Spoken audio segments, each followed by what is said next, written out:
এই হলো কৈলাস পর্বত আর এই হলো মাউন্ট এভারেস্ট, যেখানে মাউন্ট এভারেস্টের উচ্চতায় আজ পর্যন্ত মোট ৭,২৬৯ জন মানুষ আরোহণ করেছেন।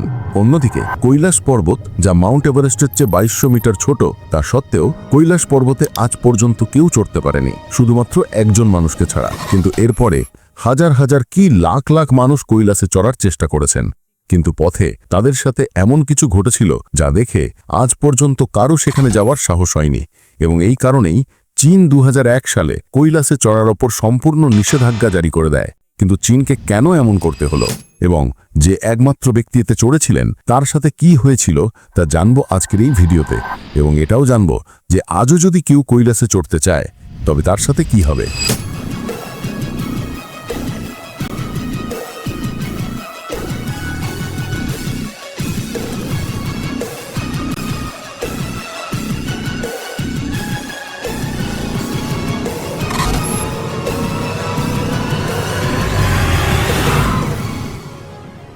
ভিডিওটি এগিয়ে নিয়ে যাওয়ার আগে কৈলাস পর্বত সম্পর্কে কিছুটা জেনে নেওয়া যাক, কারণ এর রহস্য উদ্ঘাটনে এটি পরবর্তীতে কাজে আসবে।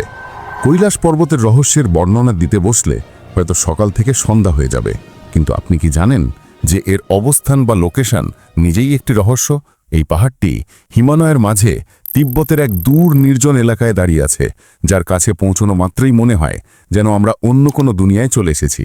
যদি এর উচ্চতার কথা বলি তবে এটি প্রায় ৬,৬৩৮ মিটার উঁচু, মানে মাউন্ট এভারেস্টের চেয়ে ২০০০ মিটারেরও বেশি ছোট, কিন্তু রহস্যের দিক থেকে তার চেয়ে অনেক বড়। কৈলাস পর্বত হিমালয়ের অংশ অবশ্যই, কিন্তু মজার ব্যাপার হলো এটি ট্রান্স হিমালয় রেঞ্জে পড়ে, মানে হিমালয়ান বেল্টের বাইরে এমন একটি অঞ্চলে যেখানে এভারেস্ট এবং কাঞ্চনজঙ্ঘার মতো বিশাল পর্বত দাঁড়িয়ে আছে। বিজ্ঞানীরা বলেন যে কোটি কোটি বছর আগে যখন পৃথিবীর দুটি বিশাল অংশ একে অপরের সাথে সংঘর্ষে লিপ্ত হয়েছিল তখন হিমালয় গঠিত হয়েছিল, এবং এই সংঘর্ষ থেকেই কৈলাসের মতো পাহাড়ও উঠে এসেছিল। কিন্তু আসল খেলা তো এর পর থেকে শুরু হয়। কৈলাস পর্বত বিশ্বের হাতে গোনা কয়েকটি পাহাড়ের মধ্যে অন্যতম, যারা আকার প্রায় নিখুঁত পিরামিডের মতো।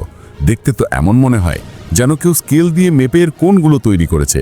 এখন নিজেই ভাবুন, ওপরের পৃষ্ঠের সোজা প্রান্ত এবং চারদিক একদম কম্পাসের চারদিকের সাথে সামঞ্জস্যপূর্ণ। এটি নিছক কোনো কাকতালীয় ঘটনা হতে পারে না, সেটাও তখন যখন এই এলাকাটি সময় সময় খারাপ আবহাওয়া এবং ক্ষয়ের শিকার হয়েছে। আর সবচেয়ে অদ্ভুত ব্যাপার হলো এই পাহাড়ের আশেপাশের হিমবাহুগুলো একটা গোলাকার প্যাটার্নে ঘোরে, যা দেখে মনে হয় যেন পুরো পাহাড়টি ঘুরছে। অনেক ভ্রমণকারী বলেন যে যখন তারা কৈলাসের পাদদেশে দাঁড়ান তখন তাদের মনে হয় যেন বাতাসও একটি বিশেষ গতিতে চলছে।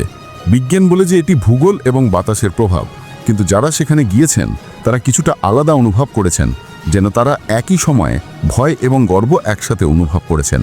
আর এই কারণেই কৈলাস পর্বতকে শুধু পর্বত নয় বরং পৃথিবীর পারফেক্ট ন্যাচারাল মনিউমেন্ট বলা হয়। এমন এক প্রাকৃতিক বিস্ময় যা সময়ের আঘাত সহ্য করেও আজ পর্যন্ত ঠিক তেমনই দাঁড়িয়ে আছে, যেন কেউ এটিকে কোনো মহাজাগতিক নকশা দিয়ে তৈরি করেছে। কিন্তু এখানে আরও কিছু আছে যার কারণে এই আধুনিক যুগেও আজ পর্যন্ত কেউ আরোহণ করতে সফল হয়নি। মাউন্ট এভারেস্ট ৮,৮৪৮ মিটার উচ্চতা নিয়ে বিশ্বের সর্বোচ্চ শৃঙ্গ, এবং বর্তমান তথ্য অনুযায়ী এতে এ পর্যন্ত ৭,০০০-এরও বেশি মানুষ চড়েছেন। কিন্তু অন্যদিকে কৈলাস পর্বত মাউন্ট এভারেস্টের চেয়ে ২০০০ মিটার ছোট, কিন্তু আজ পর্যন্ত আনুষ্ঠানিকভাবে কেউ এতে চড়তে পারেনি। এখন নিজেই ভাবুন, এখানে এমন কি আছে যা মানুষকে এখানে পৌঁছতে বাধা দেয়? তো বন্ধুরা, এর কারণ হলো এটি শুধু উচ্চতার লড়াই নয়, বরং এটি এমন একটি জায়গা যেখানে প্রকৃতি নিজেই এটাকে নো এন্ট্রি জোন বানিয়ে দেয়। বিজ্ঞানীদের মতে কৈলাসের আশেপাশের বায়ুমণ্ডলীয় চাপ এবং আবহাওয়ার ধরন খুবই অস্থিতিশীল। এখানে তীব্র বাতাস এবং কয়েক মিনিটের মধ্যে বদলে যাওয়া আবহাওয়া পর্বতারোহীদের অনেক সময় জীবননাশের মতো পরিস্থিতিতে ফেলে দেয়। এখানকার তাপমাত্রা কখনো কখনো -40 ডিগ্রি সেলসিয়াস পর্যন্ত নেমে যায়, এবং অক্সিজেনের মাত্রা এত কমে যায় যে অভিজ্ঞ পর্বতারোহীদেরও শ্বাসকষ্ট হতে শুরু করে, এবং তারা বিভ্রান্ত হয়ে পড়েন যে সামনে এগোবেন নাকি পিছিয়ে আসবেন। শুধু তাই নয়, কৈলাসের উপরিতল এতটাই নাজুক যে বিশ্বের সবচেয়ে অভিজ্ঞ পর্বতারোহীরাও সেখানে পা রাখতে ভয় পান। কোথাও বরফের স্ল্যাব পাতলা, আবার কোথাও পাথর এতটাই পিচ্ছিল যে দড়ি দিয়ে চড়া সম্ভবই হয় না। বিজ্ঞানীরা মনে করেন এসব কারণে কৈলাস পর্বতে মানুষ চড়তে পারে না।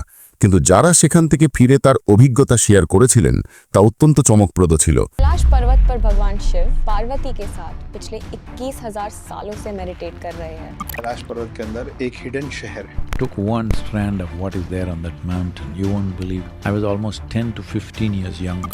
Climb that changed mountaineering forever. কিছু লোক ফিরে এসে জানিয়েছেন যে আরোহণের 2 থেকে 3 দিনের মধ্যেই তাদের নখ বেশ বড় হয়ে গেছে, চুল লম্বা এবং ঘন হয়ে গেছে, এমনকি দাড়ি গোঁফও দ্রুত বাড়ছিল। সহজ কথায়, সাধারণ জায়গায় যতটুকু বয়স 1 সপ্তাহে বাড়ে, কৈলাস পর্বতে ততটুকু বয়স 2 দিনেই বেড়ে যায়। শুধু তাই নয়, কেউ কেউ বলেছেন যে 2 থেকে 3 দিন চড়ার পর তারা অনুভব করেছেন যে তারা চড়ছেন না, বরং নিচে নামছেন। একজন জার্মান পর্বতারোহিত বলেছিলেন যে চড়ার সময় তার মনের হচ্ছিল যেন কেউ তাকে বলছে ফিরে যাও, অন্যথায় ফলাফল ভালো হবে না।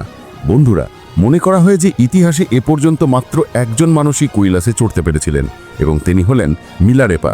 কিছু লোকের মতে তিনি কালো জাদু জানতেন তাই চড়তে পেরেছিলেন, কিন্তু আসল সত্য কি কেউ জানে না এবং বিজ্ঞানীদের কাছেও এসব কথার কোনো প্রমাণ নেই। কিন্তু স্থানীয় গল্পগুলোতে এই কথাগুলো বারবার শোনা যায়।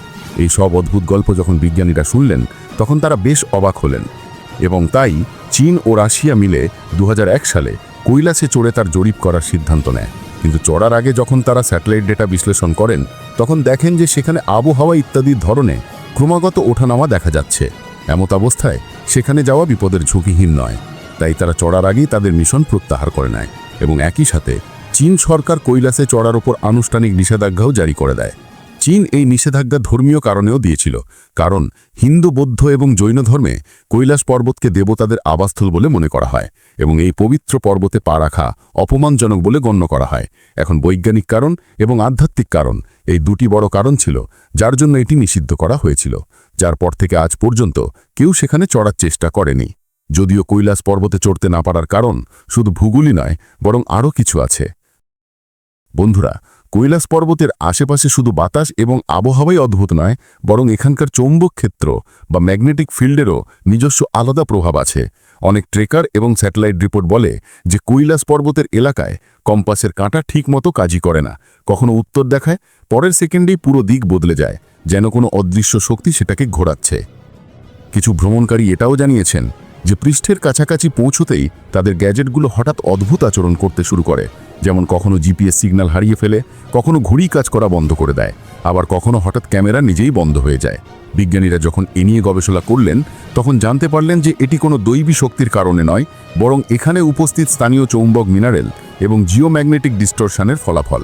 কৈলাসে আরোহণকারীদের ছাড়াও নাসা এবং ইসরো স্যাটেলাইটও এই অঞ্চলে ছোটখাটো চৌম্বকীয় অনিয়ম রেকর্ড করেছে, যা ঠিক তেমনই যেমন পৃথিবীর মেরু বা পোলসের কাছে দেখা যায়।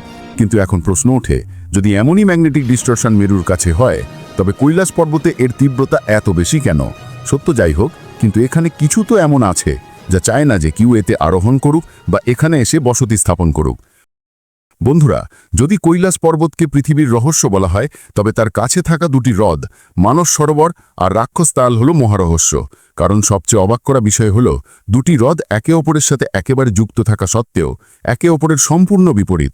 একদিকে যদি আমরা মানস সরোবর হ্রদের কথা বলি তবে এটাকে পবিত্রতা এবং জীবনের প্রতীক মনে করা হয়, কারণ এর জল মিষ্টি, এর উপরিতল শান্ত এবং যখন সূর্যের রশ্মি এর ওপর পড়ে তখন মনে হয় যেন কেউ নীল আকাশকে মাটিতে নামিয়ে এনেছে এবং বিশ্বাস করা হয় যে কেউ এখানে স্নান করলে তার সব পাপ ধুয়ে যায়। কিন্তু অন্যদিকে মাত্র কয়েক কিলোমিটার দূরে রয়েছে রাক্ষসতাল। এটি এমন একটি হ্রদ যা যতটা রহস্যময় ততটাই ভয়েরও। এর আকৃতি অর্ধচন্দ্রাকৃতি, জল নোনতা, আর এই হ্রদে আজ পর্যন্ত কোনো প্রাণের অস্তিত্ব পাওয়া যায়নি।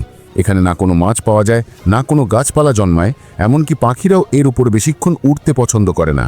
এখন নিজেই ভাবুন, দুটি হ্রদ একই জায়গায়, একই উচ্চতায়, কিন্তু দুটির স্বভাব একদম উল্টো। একদিকে যদি জীবন দেয় তাহলে অন্যদিকে শুধুই নিস্তব্ধতা। কিন্তু যখন বিজ্ঞানীরা এই রহস্য বোঝার চেষ্টা করলেন তখন তারা ভূগোলে তার উত্তর পেলেন। আসলে মানস সরোবর হ্রদ হিমালয়ের হিমবাহু গলা মিষ্টি জলে তৈরি হয়, তাই এটি পরিষ্কার এবং এতে জীবন সম্ভব।